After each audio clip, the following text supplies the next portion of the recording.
This is G3 News. కూటమి ప్రభుత్వం పెడుతున్న అక్రమ కేసులకు ఆందోళన చెందాల్సిన అవసరం లేదని, వాటన్నింటినీ చట్టపరంగానే ధీటుగా ఎదుర్కొందామని వైఎస్ఆర్సీపీ అధినేత, మాజీ ముఖ్యమంత్రి శ్రీ వైఎస్ జగన్మోహన్ రెడ్డి స్పష్టం చేశారు. అక్రమ కేసులో అరెస్టై రాజమండ్రి సెంట్రల్ జైల్లో 18 రోజుల రిమాండ్ అనంతరం బెయిల్పై విడుదలైన మాజీ మంత్రి, గుంటూరు జిల్లా వైఎస్ఆర్సీపీ అధ్యక్షుడు అంబటి రాంబాబు బుధవారం తాడేపల్లిలోని జగన్ నివాసానికి వెళ్లి ఆయన్ను కలిశారు. ప్రజల కోసం పనిచేసేటప్పుడు ఇలాంటి రాజకీయ వేధింపులు, ఆటంకాలు ఎదురవ్వడం సహజం. వాటిని చూసి పార్టీ నాయకులు, కార్యకర్తలు అధైర్యపడొద్దు అని జగన్ పిలుపునిచ్చారు.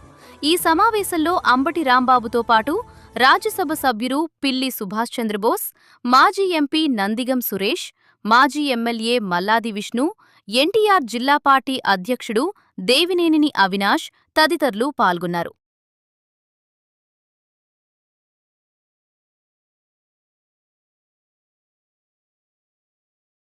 True News, fearless voice.